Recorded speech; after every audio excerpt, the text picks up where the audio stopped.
प्यारे बच्चों, आज की इस वीडियो में हम class 10th exercise 4.2 quadratic equations इसका क्वेश्चन नंबर 5 स्टार्ट करेंगे और 4 तक कंप्लीट कर चुके हैं।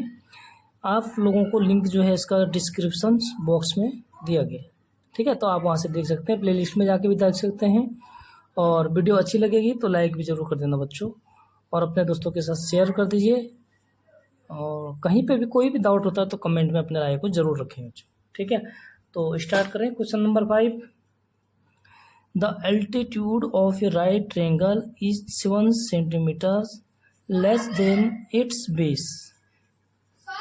The hypotenuse is, if the hypotenuse is 13 centimeter, find the other two sides. ठीक है, क्या करें बच्चों, हमारे पास एक समकोण त्रिभुज है जिसकी ऊंचाई उसकी आधार से 7 सेंटीमीटर कम है। उसकी आधार से क्या है, 7 सेंटीमीटर कम है। यानी कि जो हमारा अल्टीट्यूड है, अल्टीट्यूड मतलब जो हमारा ट्रायंगल होता है बच्चों, उसके ऊंचाई को हम अल्टीट्यूड कहते हैं, ठीक है। तो सपोज ये हमारा एक ट्रायंगल है, ये हमारा एक ट्रायंगल है, ये इसका बेस है बच्चों, और राइट ट्रायंगल है यानी समकोण त्रिभुज है, ठीक है।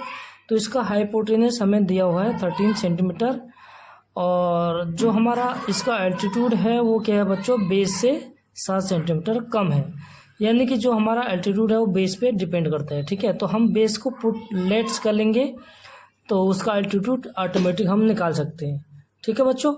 तो इसको हिंदी में पढ़ लो एक बार कि यदि, एक बार ये इंग्लिश है, इसका हिंदी ट्रांसलेशन कर लेता हूँ मैं, कि एक समकोण त्रिभुज की ऊंचाई उसके आधार से 60 सेंटीमीटर कम है। यानी कि जो ऊंचाई है वो क्या है, आधार पर डिपेंड निर्भर है, ठीक है। तो हम जब आधार मान लेंगे तो हम उसका ही ऊंचाई क्वेश्चन के अकॉर्डिंग निकाल सकते हैं, ठीक है। और यदि हमें उसकी हाइपोटेनस मतलब इसका कर्ण दिया हुआ है 13 सेंटीमीटर, तो फाइंड द टू साइड्स, हमें टू साइड्स फाइंड करने बच्चों, ठीक है। यहाँ पे मैं आपके एक राइट ट्रायंगल बना लेता हूँ, ठीक। राइट ट्रायंगल में बच्चों हमारा जो पाइथागोरस थ्योरम है वो भी इस्तेमाल करते हैं, हम उसका यूज करते हैं, ठीक है। सपोज ये ए बी एंड सी है। ये बच्चों क्या होता है, जो राइट एंगल होता है उसके जो अपोजिट साइड्स, जो साइड्स होती है वो क्या होता है हमारा हाइपोटेनस, ठीक है। और बेस हो गया ये एल्टीट्यूड यानी हाइट, ये वाला, ठीक है। तो हमें बेस लेट्स करना पड़ेगा, यानी let's base B is equal to x centimetre, ठीक है। यदि बेस x होगा तो अल्टीट्यूड क्या हो जाएगा बच्चों, अल्टीट्यूड हो जाएगा यानी बेस से 7 सेंटीमीटर लेस, यानी x में हम 7 लेस कर देंगे तो ये हमारा हो जाएगा बच्चों बेस हो जाएगा, ठीक है। और हाइपोटेनस हमें गिवन है, हाइपोटेनस क्या बच्चों, गिवन है, हाइपोटेनियस यानी NUSE, ठीक है। हाइपोटेनियस गिवन है बच्चों कितना, 13 सेंटीमीटर, ठीक है। ये क्या है, गिवन है।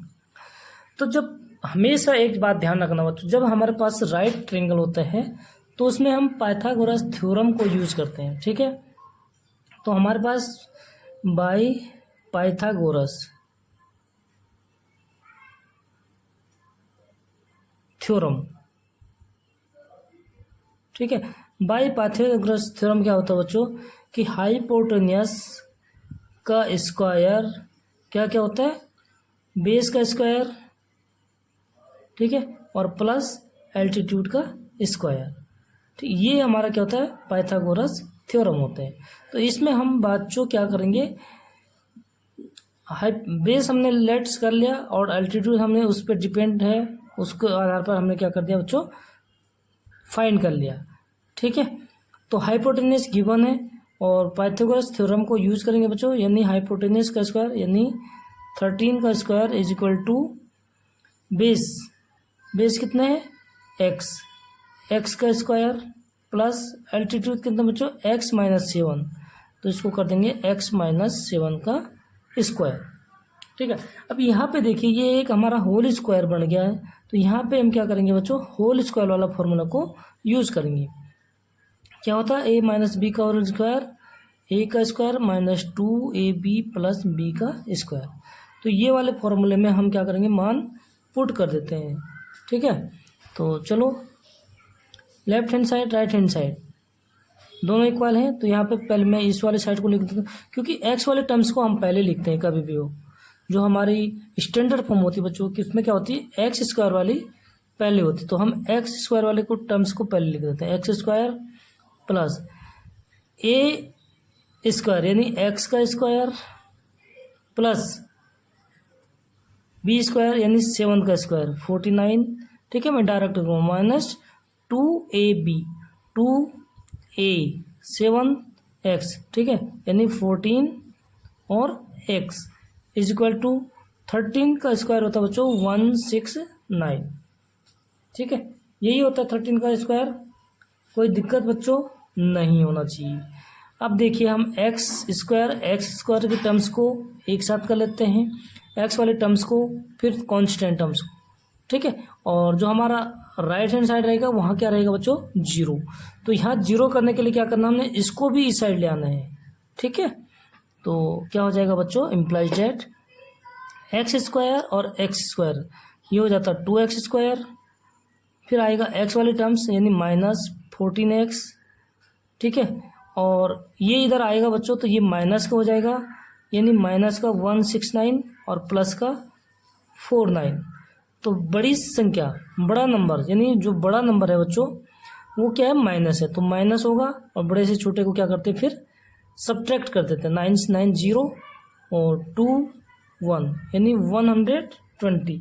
ठीक है, तो माइनस 120 इज इक्वल टू 0। यहाँ तक समझ गए बच्चों, कोई दिक्कत परेशानी तो नहीं हुई, नहीं होना चाहिए। और कोई दिक्कत हो तो आप लोग कमेंट में बताइए ज़रूर, हम लोग आपके लिए बैठे हैं। ठीक है, अब देखिए ये हमारा क्या हो गया, क्वाड्रेटिक इक्वेशंस का स्टैंडर्ड फॉर्म। इसको और भी सिंप्लीफाई कर सकते हैं, क्योंकि देखो बच्चों 2 है 14 है 120 है, यानी 2 को हम कॉमन ले सकते हैं, तो कॉमन ले लेंगे और इजी हो जाएगा बच्चों। जितने हमारे पास नंबर छूटेंगे उतना इजीली हो जाएगा। ठीक है, तो यहाँ एक्स स्क्वायर माइनस 2 7 जब 14 तो 7x माइनस 62 जा 120 इक्वल टू 0। तो 2 0 का इक्वल हो नहीं सकता, इसलिए यही मतलब हमारे पास अगर 2 फैक्टर्स हैं तो कोई एक फैक्टर्स क्या होगा बच्चों, 0 को इक्वल होगा। ठीक है, तो क्या हो जाएगा हमारे पास, यानी x square minus 7x minus 60 is equal to 0। अब ये हो गया स्टैंडर्ड फॉर्म। यहाँ से हम क्या करेंगे बच्चों, फैक्टराइजेशन मेथड से इसको सॉल्व करेंगे। बीच वाले टर्म्स को हम क्या करते हैं, स्प्लिट कर देते हैं, यानी इसको ऐसे 2 टुकड़ों में बांट देते हैं, ताकि जिनका मल्टीप्लाई कितना होना चाहिए, कांस्टेंट टर्म्स और एक्स स्क्वायर के टर्म्स के यहाँ पर रख कर देता हूँ, मल्टीप्लाई करके कितना है 60। तो इसके ऐसे 2 पार्ट करने हैं बच्चों, कि जिनका मल्टीप्लाई होना चाहिए 60 और माइनस करने से कितना होना चाहिए 7। माइनस क्यों, क्योंकि कांस्टेंट टर्म्स लास्ट क्या है, माइनस है। ठीक है, तो माइनस होगा तो 7 से बड़े ही होंगे बच्चों, तभी माइनस होगा। ठीक है, तो देखो क्या होता है, 12 माइनस 5 कितना होता है 7, 7 हुआ, और मल्टीप्लाई 12 5 जा 60। तो आसान है बच्चों, देखो implies eight x square minus है, माइनस जरूर रखना बच्चों। उसके बाद क्या करना है, ब्रैकेट लगाना है, और ब्रैकेट में क्या है 12x minus 5x, 12x minus 5x कितना होता है 7x। ठीक है, इसको इस तरह से स्प्लिट कर देते हैं हम, माइनस 60 इज इक्वल टू 0। देखो बच्चों, अब माइनस से हम ब्रैकेट को ओपन करेंगे, तो यानी माइनस से मल्टीप्लाई करने हैं अंदर को। ठीक है, तो इम्प्लाइड एट x ई पावर 2 माइनस और प्लस, माइनस होता है 12x। ठीक है, फिर माइनस माइनस का मल्टीप्लाई क्या हो जाएगा प्लस, और 5x minus 60 is equal to 0। ठीक है, फैक्टराइजेशन मेथड अब आप लोगों की समझ में क्लियर आ गया होगा। तो अब क्या करेंगे बच्चों, हम फर्स्ट टर्म सेकंड टर्म्स का एक पेयर बना देते हैं, और थर्ड और फोर्थ को एक पेयर बना देते हैं। ठीक है, अब पहले पेयर में से हम क्या कर देते हैं, कॉमन लेते हैं बच्चों। तो x दोनों साइड दोनों टर्म्स में, तो x कॉमन आ जाएगा, और यहाँ पे x माइनस 12 क्योंकि x बाहर आ चुका है, ठीक है, प्लस 5 कॉमन आएगा बच्चों, तो यहाँ पे हमारे पास बचेगा x और माइनस 5। देखो 60 क्या होता है, 60 होता है बच्चों, इसके फैक्टर होते हैं 12 मल्टीप्लाई 5, तो 5 हमने कॉमन ले लिया तो हमारे पास क्या बचेगा 12, ठीक है। इस तरीके से करते हैं 0। अब 2 टर्म्स हो गए, फिर यहाँ से देखते हैं जो ब्रैकेट के अंदर होता है हमारा वो सेम होना चाहिए, ठीक है, तभी हमारा आंसर सही होगा। तो सेम है, तो सेम होता है तो क्या हो जाता है बच्चों, कॉमन हो जाता है, उसको हम कॉमन ले लेते हैं। और आगे जो इस वाले टर्म्स में क्या बचा, ये बाहर आ चुका सारा, तो यहाँ बचा हमारा x, ठीक है, प्लस है, ये बाहर आ चुका है बच्चों कॉमन, तो यहाँ पे क्या बचेगा 5 इज इक्वल टू 0। अब देखिए एक बार हम इसको 0 के इक्वल कर लेते हैं, देन इसको 0 के इक्वल कर लेते हैं बच्चों, ठीक है। तो यानी x minus 12 is equal to 0। Next क्या है, x plus 5 is equal to 0। x is equal to हो जाएगा 12, फिर 12 को क्या करेंगे बच्चों, इधर शिफ्ट करेंगे तो प्लस हो जाएगा, और 5 को दूसरी साइड शिफ्ट करेंगे तो इधर प्लस है तो उधर क्या हो जाएगा -5। तो जो हमारे रूट्स हो गए बच्चों क्या हो गए 12 एंड -5। तो -5 देखो अगर हमारा ट्रायंगल है तो उसकी कोई भी साइड माइनस में नहीं होता है, ठीक है, तो ये वाला आंसर हमारा गलत होगा। x इज इक्वल टू 12 ये हमारा क्या हो जाएगा बच्चों, सही हो जाएगा।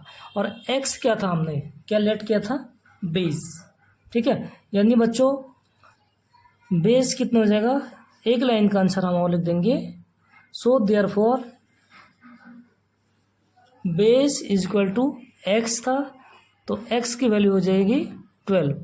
और अल्टीट्यूड, ठीक है, अल्टीट्यूड कितना था बच्चों, मीन्स लंबाई x माइनस 7, तो 12 माइनस 7 इज इक्वल टू 5, ठीक है। तो ये हमारा हो गया बच्चों आंसर। इसी के साथ हमारा क्वेश्चन नंबर 5 हो जाता है कंप्लीट। और स्टार्ट करते हैं क्वेश्चन नंबर 6 नेक्स्ट पेज से।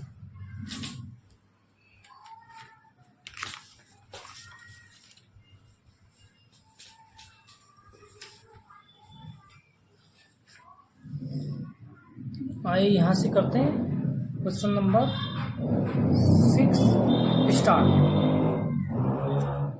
ठीक है। क्वेश्चन नंबर 6 4.2 गया बच्चों, ध्यान रखना, ठीक है। तो क्वेश्चन मैंने एक अलग से पेज में रखा लिखा हुआ है, इसको मैं यहाँ से पढ़ लेता हूँ। आप लोग अपने बुक से भी पढ़ सकते हैं अगर यहाँ पे राइटिंग समझ में ना आई तो, ठीक है। तो ये cottage industry produce a certain number of poultry articles in a day, ठीक है। पोल्ट्री आर्टिकल्स मतलब बर्तन बनाता है बच्चों, इन ए डे, एक दिन में बर्तन बनाता है।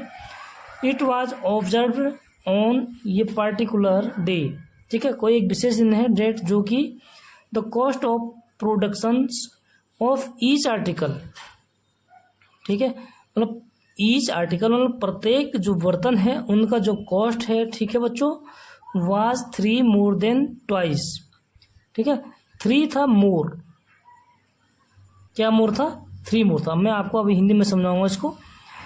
Twice the number of articles, articles के जो जितने आर्टिकल्स हैं उसके दुगने से 3 अधिक था। समझ गया आप क्या कह रहे, एक बार और पढ़ लेता हूँ आपके सामने। Number of articles produce on that day, if the total cost of production on that day was 90 rupees, ठीक है, मतलब उस दिन का जो टोटल कॉस्ट था, ठीक है, वो कितना था 90 रुपीज था। Find the number of articles, articles किस नंबर्स कितने हैं, ये कितने आर्टिकल हैं, कितने बर्तन हैं, मतलब, ठीक है बच्चों। एंड प्रोड्यूस मतलब निर्माण, the cost of each articles, और प्रत्येक आर्टिकल का जो है क्या करना, हमने कॉस्ट निकालना है बच्चों। तो देखो सबसे पहले हमें क्या चीज़ फाइंड करनी है, एक तो नंबर ऑफ आर्टिकल, सेकंड क्या करना है कॉस्ट ऑफ ईच आर्टिकल, ठीक है, यानी प्रत्येक जो है आर्टिकल में बर्तन का कॉस्ट निकालनी है बच्चों। हिंदी में पढ़ो इसको, तो मतलब हमारा कोई एक कुटीर उद्योग है, ठीक है, कॉटेज उद्योग इंडस्ट्री, एक कुटीर उद्योग एक दिन में कुछ बर्तनों का निर्माण करता है, ठीक है, क्या करते हैं, निर्माण करते हैं।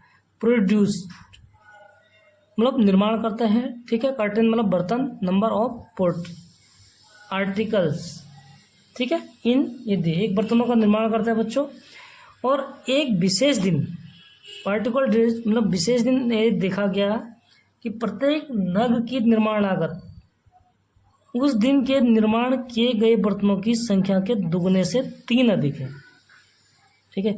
प्रत्येक की निर्माण लागत किसकी, प्रत्येक नग की निर्माण लागत मतलब एक की जो निर्माण लागत है उस दिन के बर्तनों की संख्या से, ठीक है। यानी जो निर्माण लागत है वो किस पे डिपेंड कर रहा है, बर्तनों की संख्या पे, समझ गए ना आप।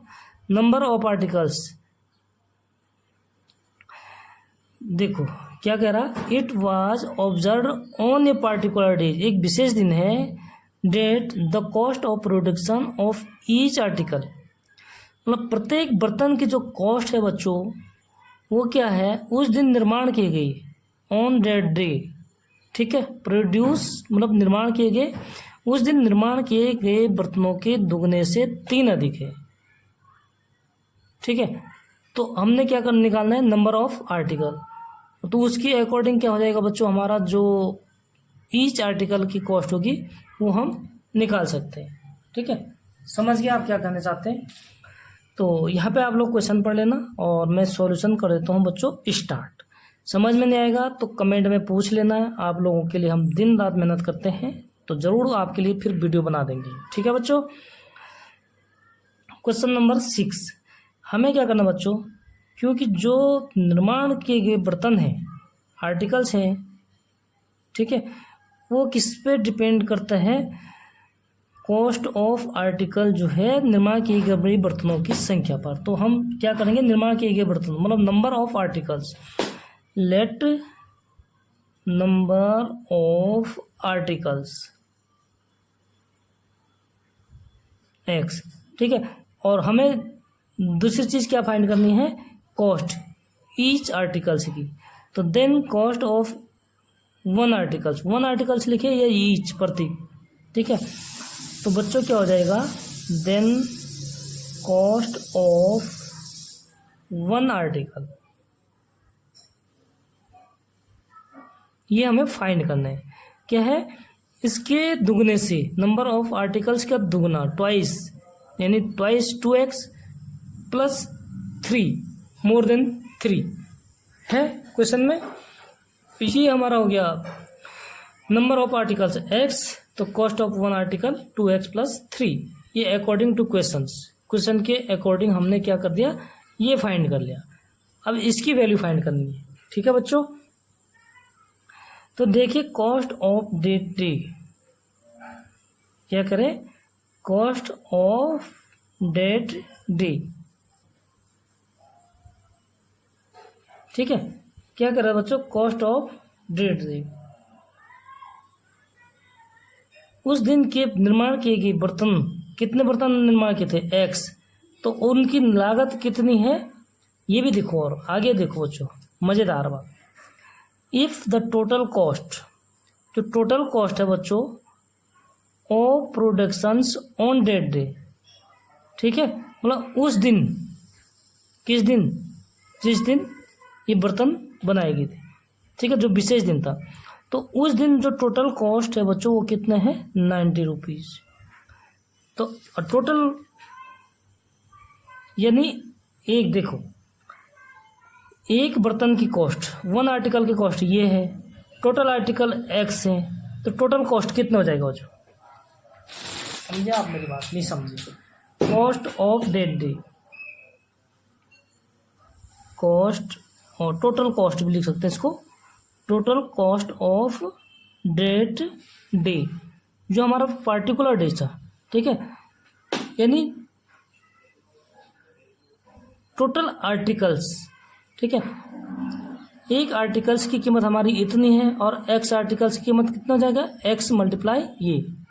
मैं देखो यहाँ पे बताऊंगा मैं, जब एक आर्टिकल की कीमत हमारे 2 रुपये है तो x आर्टिकल की कितनी हो जाएगी, x मल्टीप्लाई 2, ठीक है। तो एक की हम कॉस्ट हमारी ये है 2x प्लस 3, तो x निकालने तो यानी कि x मल्टीप्लाई 2x प्लस 3, इसको हम कर देंगे मल्टीप्लाई, ये टोटल कॉस्ट निकल जाएगी। और टोटल कॉस्ट बच्चों हमें गिवन है, ठीक है, यानी टोटल कॉस्ट क्या है, गिवन है। तो 2x प्लस 3 और x से मल्टीप्लाई, और इसकी टोटल कॉस्ट कितना है, 90 रुपीज है।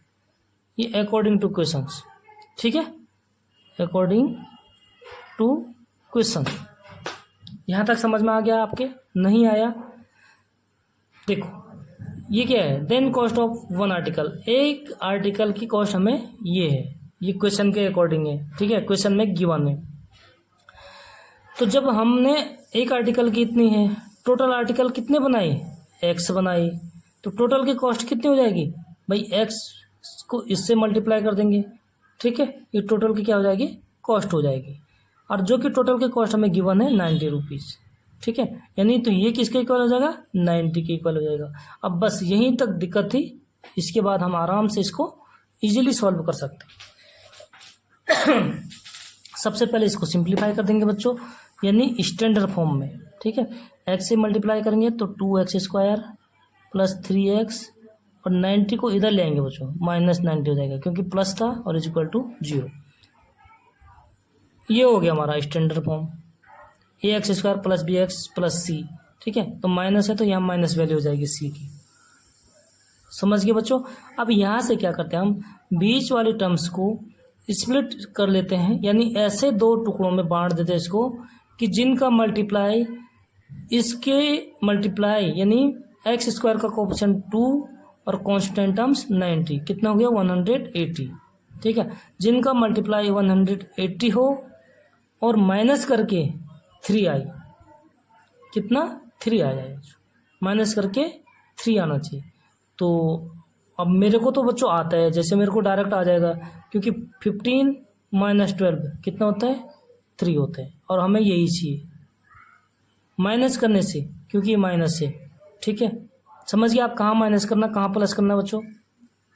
माइनस है तो ये माइनस करके आना चाहिए वाले टर्म्स, प्लस है तो प्लस करके आना चाहिए, और माइनस करके आएगा तो 3 से बड़ी संख्या होगी, ठीक है, 2 से तो करेंगे नहीं माइनस, ओके बच्चों, और प्लस करेंगे तो 3 से छोटी संख्या होंगी दोनों, तभी जब हम दो नंबर्स को ऐड करेंगे तभी तो 3 होगा, अगर छोटी होंगी, ठीक है, यहाँ तक समझ में आ गया आपके। तो मैंने डायरेक्ट कर लिया, आप लोग इसका जो है क्या कर सकते हैं, फैक्टर कर सकते हैं बच्चों 180 का, ठीक है, तो मैंने डायरेक्ट कर लिया, आप लोग देख लेना, समझ में नहीं आएगा तो पूछ लेना बच्चों। 2x² प्लस 3x को क्या लेंगे, 15x माइनस 12x, कितना हो जाएगा 3x हो जाएगा, -90 इक्वल टू 0। अब पहले 2 टर्म्स का पेयर और लास्ट 2 टर्म्स का पेयर बनाएंगे, कॉमन लेते हैं, तो यहाँ से नंबर्स तो कोई आएगा नहीं बच्चों, x ही कॉमन आएगा, तो यहाँ बचेगा हमारा 2x प्लस 15 माइनस 12 कॉमन आया तो माइनस की संख्या कॉमन ली तो अंदर का क्या हो जाता है, प्लस हो जाता है, इधर बचेगा x plus 15 is equal to ये, ठीक है, 12 भी नहीं आएगा बच्चों इसमें, यही गड़बड़ कर दी हमने, 6 आएगा यहाँ,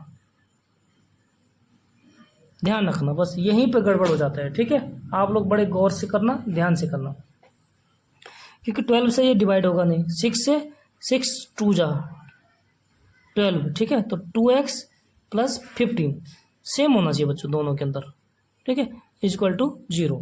अब देखिए क्या होता है, जब सेम हो जाता है तो जो सेम संख्या होती है उसको हम ले लेते हैं फिर कॉमन, सेम संख्या हमारे पास क्या है 2x प्लस 15, नेक्स्ट कॉलम में इधर बचेगा हमारे पास x, और माइनस का साइन है तो माइनस, प्लस का साइन होगा तो प्लस, और ये कॉमन आ गया तो इधर बचेगा 6 इक्वल टू 0, ठीक है, 2 फैक्टर हो गए, तो एक बार एक फैक्टर को 0 कर लेते हैं, 2x plus 15 is equal to 0, और नेक्स्ट हम क्या कर लेते हैं, x माइनस 6 इक्वल टू 0, ये x इक्वल टू हो जाएगा 6, माइनस है उधर जाके प्लस हो जाएगा, और यहाँ पर x इक्वल टू 15 उधर जाएगा तो -15 हो जाएगा, 2 मल्टीप्लाई है तो डिवाइड हो जाएगा, ठीक है, तो हमें क्या कॉस्ट माइनस में होगा नहीं बच्चों, किसी भी आर्टिकल की कॉस्ट माइनस नहीं हो सकता है,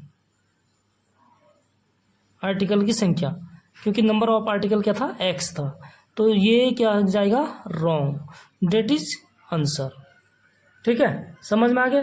तो एक लास्ट लाइन यहाँ पे हम और लिख देंगे बच्चों कि number of articles so therefore number of article क्या था, x था, x की वैल्यू कितनी हुई 6। ठीक है बच्चों, एंड क्या था, cost of one article, cost of one article कितना था बच्चों, 2x प्लस 3। तो x की वैल्यू को पुट कर देंगे, यानी 2 × 6 प्लस 3, 6 2 जा 12 प्लस 3 = 15। ठीक है, तो ये दोनों क्या हो गया बच्चे, हमारा आंसर हो गया। तो वीडियो कैसी लगी, अच्छी लगी तो लाइक ज़रूर कर दीजिए। मिलते हैं नेक्स्ट वीडियो में, तब तक के लिए बहुत बहुत धन्यवाद बच्चों।